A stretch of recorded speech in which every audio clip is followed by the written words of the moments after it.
안녕하세요. 오늘 여러분과 함께 아주 흥미로운 설교 하나를 깊이 좀 들여다보려고 합니다. 네, 안녕하세요. 혹시 어떤 이야기나 영화 같은 걸 볼 때 특정 장면이나 상징이 계속 반복되는 거? 그런 거 느끼신 적 있으세요? 네, 있죠. 뭔가 중요한 의미가 숨겨져 있는 것 같고. 맞아요. 오늘 우리가 살펴볼 설교가 바로 그런 건데요. 성경이라는 아주 오래된 책 속에서 샘이라는 이미지 있잖아요. 네, 쌤. 그게 마치 숨겨진 실처럼 성경 처음부터 끝까지 어떻게 쭉 이어지면서 점점 더 깊은 의미를 만들어가는지 그걸 한번 따라가 볼 겁니다. 흥미롭네요. 성경을 처음 접하시는 분이라도 뭐랄까 탐정소설을 읽듯이 재미있게 들으실 수 있을 거예요. 네, 그럴 수 있을 것 같아요. 이 설교 방식이 좀 독특하면서도 설득력이 있거든요. 이번 탐구의 목표는 이 샘이라는 이미지 하나가 흩어져 있는 것 같은 성경 이야기들을 어떻게 하나로 꿰고 또 결국 무엇을 말하려 하는지 그 핵심을 같이 발견하는 겁니다. 좋습니다. 네. 정말 성경 전체를 꿰뚫는 하나의 그림을 보는 듯한 느낌을 받으실 수 있을 겁니다. 자, 그럼 바로 시작해 볼까요? 네. 이 설교에서 성경을 해석하는 좀 특별한 방법으로 모형론이라는 걸 이야기하던데요. 네, 모형론, 타이펄러지라고 하죠. 네, 특정 인물이나 사건, 상징 같은 것들이 성경 안에서 계속 반복되면서 나중에 나타날 더 중요한 무언가를 미리 보여준다. 이런 개념인 거죠. 맞습니다. 쉽게 말하면요, 성경 안에 숨겨진 반복과 발전의 패턴을 찾는 거라고 보시면 돼요. 반복과 발전이요? 네, 뭐랄까, 작곡가로 어떤 멜로디 주제를 곡 전체에서 조금씩 바꿔가면서 반복하잖아요. 그거랑 비슷해요. 성경 속 어떤 이야기나 인물, 사물 같은 거, 이걸 모형이라고 부르는데 이게 나중에 등장하는 더 중요하고 완전한 실체, 그러니까 이 설교에서는 주로 예수 그리스도를 가리키는데요. 그 실체를 미리 보여주거나 그 의미를 비춰주는 그림자 같은 역할을 한다는 거죠. 아, 예고편 같은 거군요. 본편 내용을 살짝 미리 보여주는. 네, 그런 비유도 가능하겠네요. 근데 중요한 건 이 설교에서도 강조하듯이 이게 아무거나 막 연결하는 게 아니라는 점이에요. 네네. 이것도 비슷하네? 하고 억지로 꿰맞추는 게 아니고요. 성경 자체가 이전의 이 사건이 지금 이렇게 이어지고 있다고 슬쩍 보여주거나 아니면 후대 저자가 이전 패턴을 알고 일부러 더 발전시키는 식으로 그 연결고리를 만들어간다는 거죠. 아, 성경 스스로가 연결고리를 보여준다는 거군요. 그렇죠. 그래서 성경이 성경을 해석하도록 귀 기울이는 것, 이게 중요하다고 설교는 말해요. 이 패턴들이 점진적으로 더 크고 깊은 의미로 발전해 나가는 그 흐름을 따라가는 게 핵심입니다. 그렇군요. 억지 해석이 아니라 성경 자체의 논리를 따라가는 거네요. 굉장히 흥미로운 접근인데요. 네, 맞아요. 그럼 오늘 우리가 추적할 셈 이야기로 본격 들어가 보죠. 설교가 스갈에서 13장 1절, 죄와 더러움을 씻는 셈이 열릴 것이다. 이 구절에서 시작하는데요. 근데 이 셈의 진짜 의미를 알려면 시간을 엄청 거슬러 올라가야 한다고 하더라고요. 거의 성경 맨 처음으로요. 맞습니다. 창세기 2장으로 가야 해요. 네, 이야기가 꼭 아주 메마른 땅에서 시작되는 것 같은 느낌이었어요. 정확해요. 설교는 우리를 창세기 2장, 그러니까 세상에 처음 만들어지던 때로 데려가죠. 하나님이 에덴 동산을 만들기 직전의 땅 상태를 묘사하는 장면인데요. 네. 성경 기록을 보면 그때 땅에 식물도 없고 심지어 비도 안 내렸다고 해요. 완전히 건조하고 생명 없는 광야 같았죠. 와, 상상만 해도 삭막하네요. 물 없이는 살 수가 없으니까. 그렇죠. 그런데 바로 그 순간 아주 놀라운 일이 벌어집니다. 땅속 깊은 곳에서부터 물이 솟아오르기 시작했다는 거예요. 아, 드디어 물이. 네, 히브리어 원어로는 에드라고 하는데요.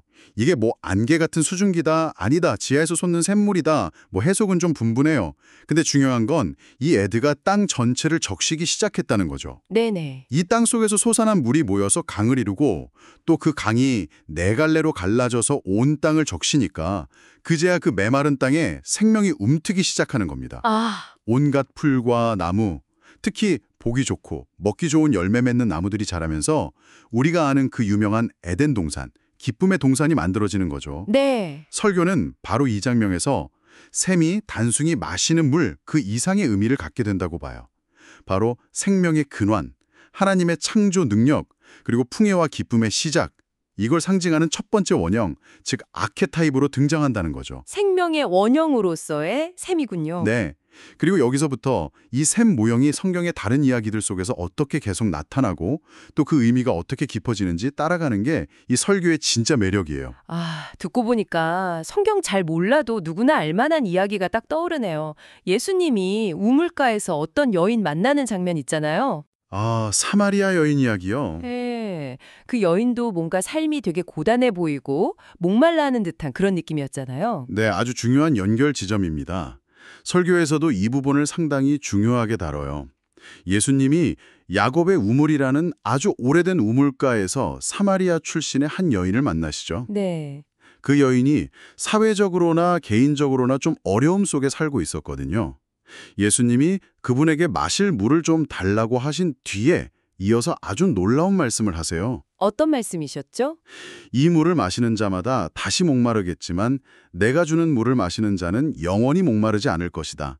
내가 주는 물은 그 속에서 영생하도록 솟아나는 샘물이 될 것이다. 이렇게요. 영원히 목마르지 않는 샘물이라. 와, 이건 그냥 마시는 물이 아니네요, 확실히. 그렇죠. 예수님은 여기서 물리적인 갈증, 그걸 넘어서는 인간의 가장 근본적인 목마름, 그러니까 영적인 갈증과 생명에 대한 갈망을 이야기하신 거예요. 아, 설교는 이걸 바로 에덴 동산에서 시작된 생명의 샘 모형이 영적인 차원으로 확장되고 발전된 형태라고 해석합니다. 네. 물리적인 샘이 이제 영원한 생명, 구원, 내면의 깊은 만족과 연결되는 거죠. 에덴의 그 생명수가 예수님을 통해서 새로운 의미로 다시 흘러나오기 시작하는 장면인 겁니다. 와, 에덴의 샘이 예수님의 말씀 속에서 이렇게 다시 살아나는군요. 신기하네요. 그렇죠. 그러면 샘은 항상 이렇게 긍정적이고 생명을 주는 그런 의미로만 쓰이는 건가요? 근데 설교에서 노아 홍수 이야기를 꺼내면서 이 샘의 또 다른 얼굴, 어쩌면 좀 무섭고 파괴적인 면을 보여준다고 해서 좀 놀랍거든요. 네, 바로 그 지점이 이 샘이라는 상징이 가진 뭐랄까 놀라운 이중성을 보여주는 대목이에요. 이중성이요. 네, 창세기 6장으로 가보면 에덴에서 시작된 인류가 점점 많아지면서 세상에 죄악이 가득 찼다고 성경은 기록해요. 사람들이 마음으로 생각하는 모든 계획이 항상 악할 뿐이었다. 뭐 이렇게까지 말하죠. 설교는 여기서 세상이 다시 에덴 이전 상태, 즉 생명 없는 광야처럼 황폐해졌고 하나님 보시기에 부패했다고 표현된 점을 주목합니다. 부패했다는 표현이 되게 강렬하게 들리네요. 뭔가 스스로 망가져 보인 것 같은데요? 정확히 보셨어요. 사용된 히브리어 단어가 샤하트인데 이게 파괴되다, 망가지다, 썩어 문드러지다 이런 의미를 다 가지고 있어요. 아, 설교는 여기서 아주 중요한 통찰을 제시하는데요. 하나님이 내가 심판하겠다 이렇게 선언하시기 이전에 이미 인간의 죄악 때문에 세상에 스스로 그 생명력을 잃고 안에서부터 썩어서 망가져버렸다는 거예요. 먼저 망가졌다는 거군요. 그렇죠. 하나님은 그 모습을 보시고 마음 아파하시고 근심하셨다고 기록되어 있죠. 그러니까 세상을 홍수로 심판하기로 하신 결정은 이미 돌이킬 수 없이 부패해버린 세상을 향한 하나님의 깊은 슬픔과 고통 속에서 나온 결단이었다. 뭐 이런 해석인 거죠. 아, 인간의 죄가 먼저 세상을 망가뜨렸고 하나님의 심판은 그 결과에 대한 반응이었다. 그렇게 볼 수도 있겠네요. 그래서 홍수가 시작될 때 샘이 다시 등장하는 건가요? 그때 역할이 궁금해지는데요. 맞습니다. 창세기 7장 11절을 보면 그 엄청난 홍수가 시작되는 장면을 이렇게 묘사해요.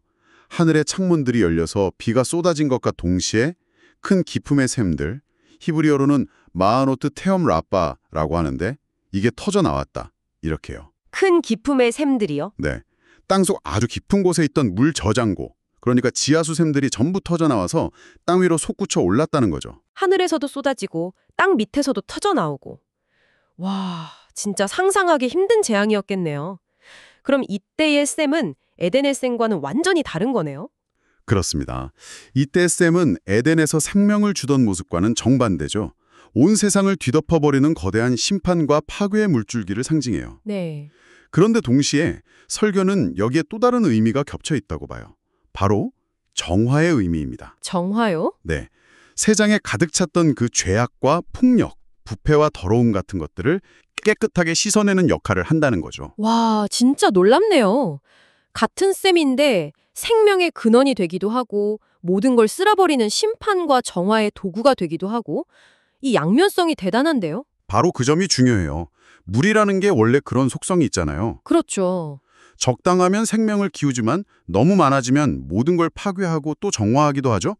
설교는 이 홍수 속 심판과 정화의 셈 이미지가 우리가 처음에 언급했던 스가랴 13장 1절에 죄와 더러움을 씻는 셈과 직접적으로 연결된다고 해석해요. 아, 스가랴의 그 셈이랑요? 네, 스가랴서의 맥락을 보면 그 셈은 이스라엘 백성들 안에 있는 우상 숭배나 거짓 예언 같은 영적인 더러움을 씻어내기 위해 열리는 셈이거든요. 네네. 그러니까 노아 홍수가 물리적인 세상의 더러움을 씻어냈다면 스가랴의 셈은 영적인 더러움을 씻어내는 역할을 하는 그런 정화의 셈이라는 거죠. 홍수의 심판과 저하라는 이미지가 후대 예언과 이렇게 연결되는군요. 아, 정말 흥미롭습니다. 그렇죠. 그런데 노아와 그 가족은 그 끔찍한 홍수 속에서 살아남았잖아요. 설교에서는 이분들을 남은 자라고 부르던데 이 남은 자 개념은 이 셈 이야기랑 또 어떻게 연결되나요? 남은 자, remnant라고 하죠. 이것도 성경 전체를 꿰뚫는 또 하나의 아주 중요한 패턴, 즉 모형이에요. 네. 하나님의 심판이나 역사의 격변기 속에서도 하나님께 신실함을 지켜서 구원받고 새로운 시작을 이루는 소수의 무리, 이걸 가리키는 용어입니다. 노아와 그 8식구가 가장 대표적인 남은 자죠. 그렇죠. 홍수로 모든 게 깨끗하게 씻겨나간 세상에서 노아 가족은 인류의 새로운 시작을 위한 씨앗 같은 존재였어요. 그런데 이렇게 다 쓸려나간 텅 빈 땅에서 새로운 시작을 하려면 다시 뭐가 필요할까요? 다시 생명이 필요하니까. 또 생명의 물이 필요하겠네요. 바로 그거죠. 예. 심판의 물이 지나간 자리에는 반드시 다시 생명을 주는 물이 필요해요. 심판으로 끝나는 게 아니라 정화를 거쳐서 새로운 생명으로 나아가야 하니까요. 네네. 그래서 이 남은 자 모형은 자연스럽게 다시 에덴의 생명샘 모형으로 우리를 이끌어갑니다. 심판과 정화 이후의 회복, 그리고 새로운 시작을 가능하게 하는 근원으로서의 샘 말이에요. 심판의 샘 다음에 다시 생명의 샘으로 돌아가는 거군요. 와, 패턴이 정말 유기적으로 연결되네요. 그렇습니다. 이런 흐름은 나중에 에스겔 같은 선지자의 글에서 더 분명하게 나타나요. 에스겔서요? 네. 에스겔이 환상 속에서 무너졌던 예루살렘 성전이 회복되는 모습을 보는데 그 성전 문지방 밑에서부터 물이 흘러나오기 시작해요. 네. 처음에는 발목까지 차던 물이 점점 불어나서 나중에는 헤엄쳐야 할 만큼 큰 강이 되죠.